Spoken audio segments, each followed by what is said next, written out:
മഴത്തോരു മുമ്പിലെ പുത്തൻ സ്റ്റോറിയിലേക്ക് ഇവർക്ക് സ്വാഗതം. ഈ സ്റ്റോറി ഇഷ്ടപ്പെടുവാണെങ്കിൽ സബ്സ്ക്രൈബ് ചെയ്യണേ, അതുപോലെ തന്നെ ലൈക്ക് ചെയ്യാനും ഹൈപ്പ് ചെയ്യാനും മറക്കല്ലേ.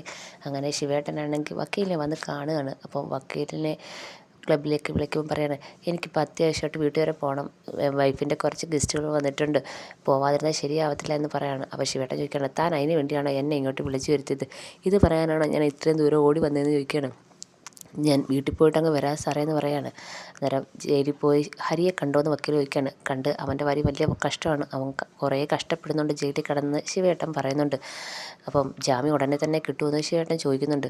അടുത്ത സിറ്റിങ്ങിൽ നോക്കാം, അതും ആ പെൺകുട്ടിയുടെ മൊഴി പോലെ ഇരിക്കും. ആ പെൺകുട്ടിയുടെ അച്ഛനുമായിട്ട് സംസാരിച്ചിട്ടായിരുന്നു അവരെന്തോ പറയുന്നതെന്ന് വക്കീൽ ചോദിക്കുകയാണ്. അവർക്ക് ഇച്ചിരി മനസാക്ഷിയൊക്കെ ഉണ്ടെന്ന് തോന്നുന്നു, എന്നെപ്പോലൊരു അച്ഛനല്ലേ, എൻ്റെ മാനസികാവസ്ഥ അവർക്ക് മനസ്സിലായെന്ന് ശിവേട്ടൻ പറയുകയാണ്. എന്തായാലും പെൺകുട്ടിയുടെ മൊഴി പോലെ ഇരിക്കുമെന്ന് വക്കീലും പറയുന്നുണ്ട്. അടുത്ത സിറ്റിങ്ങിൽ നമുക്ക് ഉറപ്പായിട്ട് ജാമ്യം കിട്ടും, അല്ലെങ്കിൽ ഞാൻ ഈ വക്കീൽ പണിയൊക്കെ നിർത്തുമെന്ന് പറയുകയാണ്. അപ്പോൾ ശിവേട്ടൻ പറയുകയാണ്, തനിക്ക് ഈ പണി അറിയാം, വേറെ എന്തെങ്കിലും പണി അറിയാമോ? പിന്നെ എന്തിനാ ആവശ്യമില്ലാതെ സംസാരിക്കുന്നത്? താൻ പരമാവധി നോക്ക്, എങ്ങനെയെങ്കിലും ജാമ്യം എടുക്കാൻ നോക്ക് എന്ന് ശിവേട്ടൻ പറയാണ്. അപ്പം വക്കീൽ പറയാണ്, സാർ പൊക്കോ, ഞാൻ വീട്ടിൽ പോയിട്ട് അങ്ങ് എത്തിയേക്കാം എന്ന് പറയാണ്. അങ്ങനെ ശിവൻ പോകാനായിട്ട് ഒരുങ്ങുമ്പോഴത്തേക്ക് ഫോൺ ബെല്ലടിക്കുകയാണ്. മനുവാണ് വിളിക്കുന്നത്. അപ്പം എടുത്തിട്ട് ചോദിക്കുകയാണ്, എന്താ മനു? അല്ല, വല്യച്ഛൻ വിളിച്ചിട്ട് അച്ഛൻ എന്താ ഫോൺ എടുക്കാഞ്ഞത്? അത് ഞാൻ ജയിലിനുള്ളിലായിരുന്നു, ഹരിയെ കണ്ടുകൊണ്ടിരുന്നോണ്ടാ സൈലൻ്റ് ആക്കിയിരുന്നു, അതുകൊണ്ടാണ് ഞാൻ ഫോൺ എടുക്കാഞ്ഞെന്ന് ശിവേട്ടൻ പറയുകയാണ്. അപ്പോൾ മനു പറയണം, വല്യച്ഛനാണെങ്കിൽ ഇങ്ങോട്ടുള്ള ഡ്രൈവിലാണ്, 1 മണിക്കൂറിനകം എത്തുമെന്ന് മനു പറയുകയാണ്. ഞാനും ഉടനെ തന്നെ എത്താമെന്ന് ശിവേട്ടൻ പറയുന്നുണ്ട്. എന്തോ അത്യാവശ്യ കാര്യം ഉണ്ടെന്ന് വല്യച്ഛൻ പറഞ്ഞെന്ന് മനു പറയുന്നുണ്ട്. എന്തായാലും ഞാൻ ഉടനെ എത്തിക്കോളാം എന്ന് പറയാണ്. അതിനുശേഷം കുറച്ച് നേരം കഴിയുമ്പോഴത്തേക്ക് ഗംഗാധരൻ എത്തുന്നുണ്ട്. അപ്പം ഗംഗാധരൻ കാത്ത് സിറ്റ് ഔട്ടിൽ തന്നെ നമ്മുടെ മനു ഇരിപ്പുണ്ടായിരുന്നു. അങ്ങനെ ഗംഗാധരൻ വന്ന് ഇറങ്ങുമ്പോൾ ചോദിക്കുന്നുണ്ട്, എന്താ വല്യച്ഛ, എന്തെങ്കിലും പ്രത്യേകിച്ച് വിശേഷം വല്ലതും ഉണ്ടോ? അതൊക്കെ പറയാടാ. അല്ല, പെട്ടെന്നുള്ള വല്യച്ഛൻ്റെ യാത്ര കൊണ്ട് ചോദിച്ചതാണ്, അതൊക്കെ പറയാം. എല്ലാവരും അകത്തുണ്ടോ എന്നൊക്കെ ചോദിക്കുന്നുണ്ട്. ഉണ്ടെന്ന് പറയാണ്. അങ്ങനെ എല്ലാവരും കൂടെ അകത്തേക്ക് വരികയാണ്. അതിനുശേഷം എല്ലാവരും കോഫിയും സ്നാക്സൊക്കെ കഴിക്കുകയാണ്. അപ്പോൾ രഞ്ജുവാണ് എല്ലാം കൊണ്ടുവരുന്നത്. എന്താ നീ അടുക്കള ഭരണം ഏറ്റെടുത്തതെന്ന് ചോദിക്കുകയാണ്.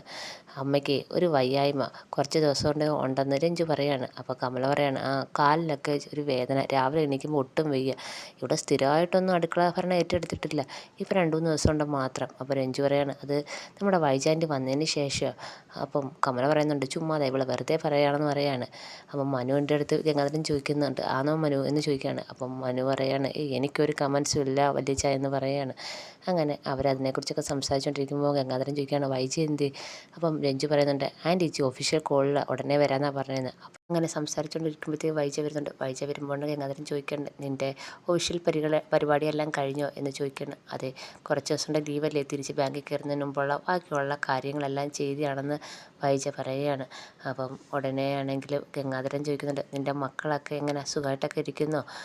മക്കളുടെ കാര്യം, അവരെ കാര്യം ഞാനെന്താ പറയാനാ, അവർക്ക് എന്നെ വേണ്ടല്ലോ എന്ന് പറയുകയാണ് വൈജ.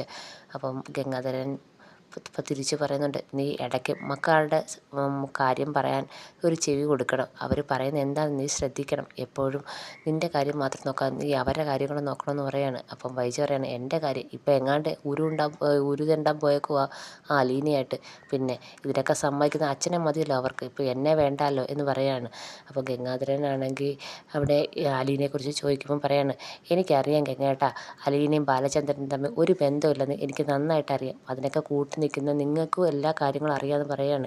ഇത് കേൾക്കുമ്പോൾ മനു വന്നിട്ട് പറയാണ്, ആൻറ്റി കാർഡടച്ച് വെടിവെക്കല്ലേ, ഞങ്ങൾക്ക് ഒന്നും അറിഞ്ഞൂടാ എന്ന് പറയുകയാണ്. അപ്പോൾ കമല പറയാണ്, അവർ തമ്മിൽ സംസാരിക്കുന്നിടയ്ക്ക് നീ എന്തിനാണ് ഇടപെടുന്നതെന്ന് ചോദിക്കുകയാണ്. അപ്പോൾ മനു പറയണം, ഞാൻ ഇടപെടുന്നില്ലെന്നും പറഞ്ഞ് പിണങ്ങി അങ്ങ് പോവുകയാണ്. അപ്പോൾ വൈജ പറയാണ്, എനിക്കറിയാം ശിവേട്ടനും ഗംഗേട്ടനും ഒക്കെ ഈ കാര്യങ്ങളൊക്കെ അറിയാമെന്ന്. അപ്പം വീണ്ടും വൈജ ഓരോന്ന് ചോദിക്കാൻ വന്നപ്പോഴത്തേക്ക് ഗംഗാധരൻ പറയാണ്, ഞാൻ മനുവിനെ ചെന്ന് സമാധാനിപ്പിച്ചിട്ട് വരട്ടെ, അവനെ പിണക്കി വിട്ടത് അത്ര ശരിയായില്ലെന്ന് പറഞ്ഞ് അങ്ങ് പോവുകയാണ്. അപ്പോൾ കമല പറയാണ്, എല്ലാവരും നമ്മളെ മുന്നിൽ നിന്ന് മുങ്ങിയാണ്, എല്ലാവർക്കും അറിയാമായിരുന്നു അലീനയും ബാലചന്ദ്രനും തമ്മിൽ ഒരു ബന്ധമില്ലെന്ന് എല്ലാവർക്കും അറിയാം, അതുകൊണ്ടാണ് നമ്മുടെ മുന്നിൽ നിന്ന് മുങ്ങുന്നതെന്ന് കമല പറയാണ്. ആണുങ്ങളല്ല ഇതിന് ഒറ്റക്കെട്ടാണെന്ന് കമല പറയാണ്. അപ്പോൾ വൈജു പറയാണ്, അത് ശരിയാ, ആ കാര്യത്തെ അവരെല്ലാം ഒറ്റക്കെട്ട, അതെനിക്ക് മനസ്സിലാവുന്നുണ്ട് കമലേട്ടനെന്ന് പറയാണ്.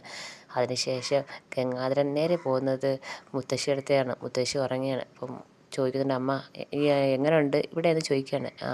ഇപ്പം കുറച്ച് വ്യത്യാസമൊക്കെ ഉണ്ട്, ശിവനിച്ച് ധൈര്യമൊക്കെ വന്നുകൊണ്ട് എനിക്കൊരാശ്വാസമൊക്കെ ഉണ്ട്. മറ്റേത് പട്ടാള ഭരണമല്ലേ കമലയുടെ, ഇപ്പം വലുതായിട്ട് നടക്കുന്നില്ല. ഇപ്പം ശിവൻ്റെ ഇച്ചിരി ബോൾഡായിട്ടുണ്ട്, ശിവൻ ഇച്ചിരി ബോൾഡായിട്ട് നിൽക്കുന്നുണ്ട്. കമലയ്ക്ക് കൂടുതലൊന്നും പറയാനോ ചെയ്യാനോ പറ്റുന്നില്ല എന്ന് മുത്തശ്ശി ഗംഗാധരൻ പറയാണ്. അവനിച്ച് ധൈര്യമൊക്കെ വന്നിട്ടുണ്ടെന്ന് മുത്തശ്ശി പറയാണ്. നീ എന്താ പെട്ടെന്നുള്ള യാത്രയെന്ന് മുത്തശ്ശി ചോദിക്കുന്നുണ്ട്.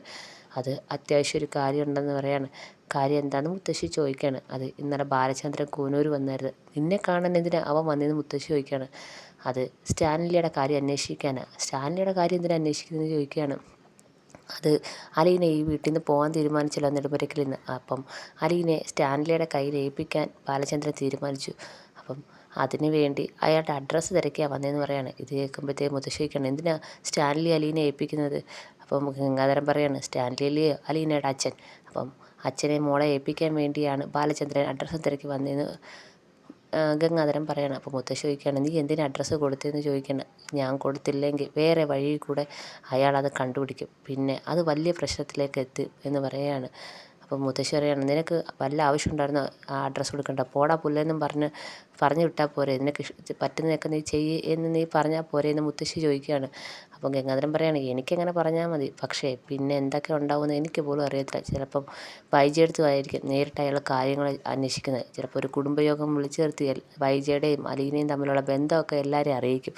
അങ്ങനെ പല പ്രശ്നങ്ങളും ഉണ്ടാവും. പിന്നെ നമ്മൾ ജീവിച്ചിരുന്നിട്ട് കാര്യമുണ്ടോ? വൈജ എങ്ങനെ പെരുമാറുമെന്ന് തിരിച്ച് പ്രതികരിക്കുമെന്ന് അമ്മയ്ക്ക് വല്ല ഊഹം ഉണ്ടോ എന്ന് ചോദിക്കുകയാണ്. അപ്പം മുത്തശ്ശി ഭയങ്കര സങ്കടത്തോടെ ചോദിക്കുകയാണ്, ഇനി എന്ത് ചെയ്യും, ഇനി ഇതിനൊരു പരിഹാരം എന്താണെന്ന് ചോദിക്കുകയാണ്. ഇതിന് ഒറ്റ പരിഹാരമേ ഉള്ളൂ, അലീന നെടുമ്പുരയ്ക്കൽ നിൽക്കണം, വൈജ തിരിച്ച് നെടുമ്പുരയിലേക്ക് പോകണം, ഇതേ ഉള്ളൂ പരിഹാരം എന്ന് പറയാണ്. അത് നടക്കത്തില്ല മോന്, മുത്തശ്ശി പറയാണ്. അവളോട് കുറേ വട്ടം പറഞ്ഞ്, പക്ഷേ അവളതൊന്നും കേൾക്കാൻ തയ്യാറായിട്ടില്ല. അവൾ അവിടെ വാശിയിൽ തന്നെ നിൽക്കുകയാണ്. എന്തോ പറയാൻ അസൂയയും കുശുമ്പും എല്ലാം തലയെ പിടിച്ച് ആര് പറഞ്ഞാലും കേൾക്കത്തില്ല എന്നുള്ള മനസ്സിൽ നിൽക്കുക അവളെന്ന് മുത്തശ്ശി പറയുന്നുണ്ട്. അപ്പം ഗംഗാധരൻ പറയാണ്, എനിക്കാണെങ്കിലേ അവിടുത്തെ സംസാരിക്കാൻ ഒരു താല്പര്യമില്ല, സംസാരിച്ചാൽ ചിലപ്പോൾ ഞാൻ അടിച്ചു പോകും എന്ന് ഗംഗാധരൻ പറയുന്നുണ്ട്. ഈ കാര്യത്തിനൊരു തീരുമാനം ഉണ്ടാക്കാനാണ് ഞാൻ ഇത്രയും പെട്ടെന്ന് വന്നത്. മാത്രമല്ല ഇന്നോ നാളെയോ സ്റ്റാൻലിയെ കാണും ബാലചന്ദ്രൻ, അതിനു മുമ്പിൽ എന്തെങ്കിലും ചെയ്യണം. സ്റ്റാൻലി കാര്യങ്ങളൊക്കെ അറിഞ്ഞാൽ പിന്നെ നമ്മുടെ കയ്യിൽ നിൽക്കത്തില്ല എന്ന് ഗംഗാധരൻ പറയാണ്. അങ്ങനെ മുത്തശ്ശി ആകപ്പാട് പേടിച്ചിരിക്കുകയാണ്.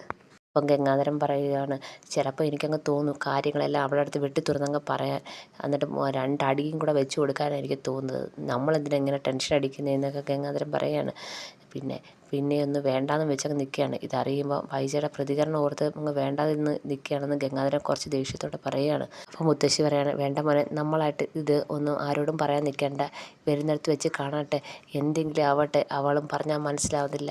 അന്ന് അലീന വന്നപ്പോൾ ഞാൻ പറഞ്ഞത്, കുഞ്ഞെ നീ ആ വീട്ടിൽ നിന്ന് പോവല്ലേ എന്ന് പറഞ്ഞിരിക്കുകയാണ്. പക്ഷേ അവൾ പോവും എന്ന് തന്നെ ഉറച്ച തീരുമാനത്തിൽ നിൽക്കുകയാണ്. കാരണം വൈജ അത്രയ്ക്കും അവളെ ശല്യപ്പെടുത്തുന്നുണ്ട്, അതുകൊണ്ട് അവൾ പോകുമെന്ന് പറഞ്ഞിരിക്കുകയാണെന്ന് മുത്തശ്ശി പറയുന്നുണ്ട്. അതുകൊണ്ട് മോനെ, നീ ആരോടും പറഞ്ഞ് ഇത് കൂടുതൽ വഷളാക്കണ്ട, വരുന്നിടത്ത് വെച്ച് കാണാം, എന്താ നശിക്കാനാണോ യോഗമെങ്കിൽ നശിക്കട്ടെ എന്നൊക്കെ മുത്തശ്ശി ഭയങ്കര സങ്കടത്തോടെ പറയുകയാണ്. അതിനുശേഷം കാണിക്കുന്ന മനുവായിട്ട് ഗംഗാധരൻ സംസാരിക്കുകയാണ്. അപ്പം മനുവിൻ്റെ അടുത്ത് കാര്യങ്ങളൊക്കെ പറയുന്നുണ്ട്. അപ്പം മനു ചോദിക്കുന്നുണ്ട്, വല്യച്ഛ പ്രശ്നം ഇച്ചിരി കോംപ്ലിക്കേറ്റ് ആണല്ലോ എന്ന് പറയാണ്.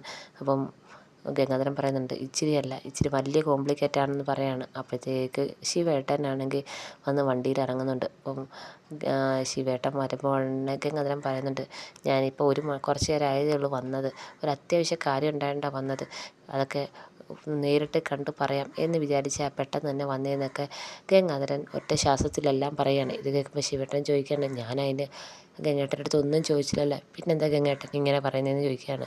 അപ്പോൾ ഗംഗാധരൻ പറയാണ്, ഇവിടെ എല്ലാവരും ചോദിച്ചൊരു ചോദ്യം, അത് നീ ചോദിക്കുന്നതിന് മുമ്പേ ഒറ്റയടിക്ക് ഉത്തരം അങ്ങ് പറഞ്ഞതേ ഉള്ളൂ, എപ്പം വന്ന്, എന്താ പെട്ടെന്ന് വന്നതെന്നൊക്കെ എല്ലാവരും ചോദിച്ചു, അതുകൊണ്ട് ഒറ്റയടിക്ക് നിന്നോടങ്ങ് ഉത്തരം പറഞ്ഞതേ ഉള്ളൂ എന്ന് ഗംഗാധരൻ പറയാണ്. ഇതൊക്കെയാണ് ഇന്നത്തെ കഥ.